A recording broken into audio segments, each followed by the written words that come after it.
Hello everyone, welcome to हानडेक education. आज की इस वीडियो में हम न्यूटन लॉ ऑफ ग्रेविटेशन के कॉन्सेप्ट को समझेंगे और देखेंगे कि इसकी डेरिवेशन को किस तरीके से सॉल्व किया जाता है। So without wasting your time, let's get started.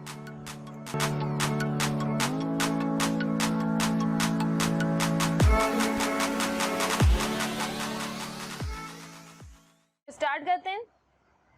Universal gravitation से रिलेटेड न्यूटन ने एक लॉ पेश किया जिसे न्यूटन्स लॉ ऑफ ग्रेविटेशन कहा जाता है। इस स्टेटमेंट से पहले मैं आपको ये एग्जांपल जो आपके सामने दी गई है इसे समझाऊंगी मैं। न्यूटन्स का कहना था कि अर्थ में जितने भी ऑब्जेक्ट्स हैं वो एक दूसरे को अट्रैक्ट करते हैं। ठीक है, तो यहाँ मैंने दो बॉल्स बनाई हैं, दो ऑब्जेक्ट बनाए जिनका नाम ए और बी से रिप्रेजेंट किया गया और इनके मासेस को जो है वो मैंने नाम दिया है M1 और M2। यहाँ मैंने इस एग्जाम्पल के थ्रू ये बताया है कि ये दो ऑब्जेक्ट जो हैं वो आपस में एक दूसरे को अट्रैक्ट कर रहे हैं और जो अट्रैक्ट कर रहे हैं उसको हमने किसका सैम्पल दिया है, फोर्स का सैम्पल दिया है कि ये एक फोर्स है जिसकी वजह से ये दो ऑब्जेक्ट जो हैं वो एक दूसरे को अट्रैक्ट कर रहे हैं और इनके दरमियान जो डिस्टेंस है उसे r से रिप्रेजेंट किया गया है। ठीक है, तो स्टेटमेंट क्या बोलती है हमारे पास, every object in the universe attract every other body with the force. क्या बोल रही है स्टेटमेंट ये बोल रही है कि यूनिवर्स के अंदर जो भी ऑब्जेक्ट है वो दूसरे ऑब्जेक्ट को आपस में उनके दरमियान आपस में एक अट्रैक्शन पाई जाती है। ठीक है, which is directly proportion to the product of their masses. जो डायरेक्टली प्रोपोर्शन किसके, उनके मासेस के इक्वल है। जो अट्रैक्ट कर रही हैं दो बॉडीज वो किस चीज की डायरेक्टली प्रोपोर्शन है, उनके मासेस के डायरेक्टली प्रोपोर्शन है। And inversely proportion to the square of distance between their center. Means inversely proportion किसके है, ये जो हमारे पास दो ऑब्जेक्ट के दरमियान डिस्टेंस पाया जाता है। मैथमेटिकली रिप्रेजेंटेशन करके मैं आपको बताती हूँ। यहाँ पे जो अट्रैक्शन फोर्स है उसे कैपिटल F से रिप्रेजेंट करते हैं। वो किसके डायरेक्टली प्रोपोर्शन है, जैसे स्टेटमेंट में बताया directly proportion to their masses. Masses यहाँ पे जो मैंने आपको एग्जाम्पल दिए, यहाँ पे जो दो मासेस हैं वही लिखूंगी मैं M1 M2। अट्रैक्शन फोर्स किसके डायरेक्टली प्रोपोर्शन है, प्रोडक्ट ऑफ देयर मासेस, इन दोनों के मासेस के। मींस जितना आप जो है वो ऑब्जेक्ट का जितना मास बढ़ता जाएगा उतनी जो है उनके दरमियान जो है वो फोर्स ऑफ अट्रैक्शन जो है वो बढ़ती जाएगी।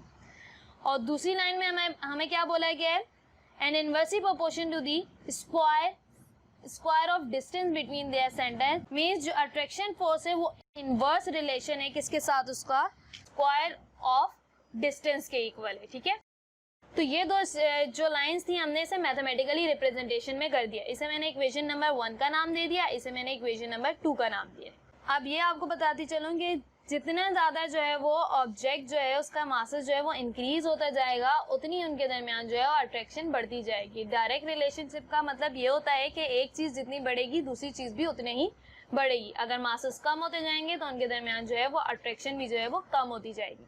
अब सेकंड रिप्रेजेंटेशन में देखें तो यहाँ पे ये रिप्रेजेंट किया गया है कि हमारे पास जितना ज्यादा डिस्टेंस जो है वो दो ऑब्जेक्ट का बढ़ता जाएगा हमारे पास उतनी ही फोर्स ऑफ अट्रैक्शन उनके दरमियान कम होती जाएगी।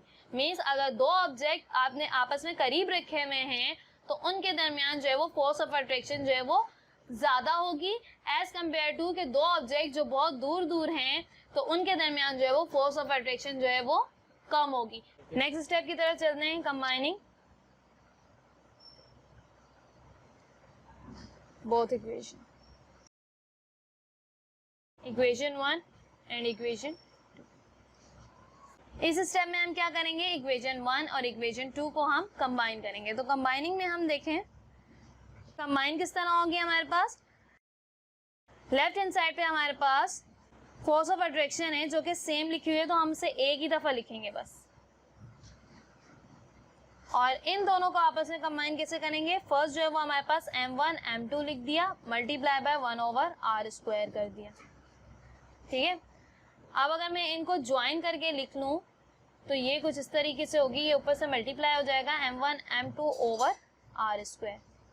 ठीक है, अब इस स्टेप में हम क्या करेंगे, प्रोपोर्शन का साइन हटाएंगे। जब भी प्रोपोर्शन का साइन हटता है तो कोई ना कोई कांस्टेंट जो है वो आता है, तो यहाँ पे हमारे पास जो है वो ग्रेविटेशनल कांस्टेंट आएगा कैपिटल G,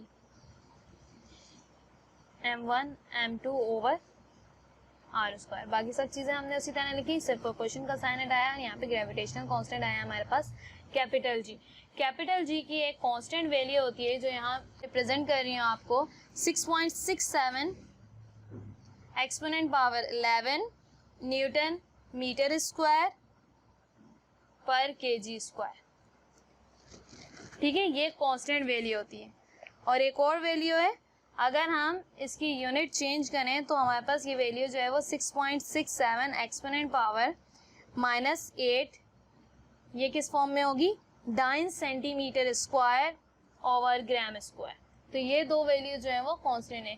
किसी प्रॉब्लम्स में हम ये यूज़ करते हैं और किसी प्रॉब्लम में हम ये यूज़ करते हैं। सो ये हमारे पास जो है वो न्यूटन्स लॉ ऑफ ग्रेविटेशन का जो है वो मैथमेटिकली रिप्रेजेंटेशन आ जाती है पूरी स्टेटमेंट की। ठीक है, और यही जो है वो हम इक्वेशन जो है वो न्यूमेरिकल्स वगैरह में भी यूज़ करते हैं।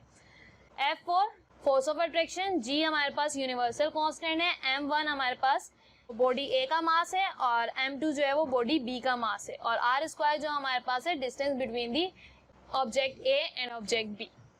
सो ये इक्वेशन यहाँ प्रूव हो गई है और इसे हम न्यूटन्स लॉ ऑफ ग्रेविटेशन के न्यूमेरिकल्स में आगे यूज़ करेंगे। So that's all about today's lecture. आज के इस लेक्चर में हमने यूनिवर्सल लॉ ऑफ ग्रेविटेशन को डिस्कस किया और उसकी डेरिवेशन को देखा। सो आई होप आज के लेक्चर आपको क्लियर हो गया होगा। आज के लेक्चर से रिलेटेड कोई भी कंफ्यूजन है तो आप मुझे कमेंट सेक्शन में बता सकते हैं। So kindly like share and subscribe Khan tech education. Thank you.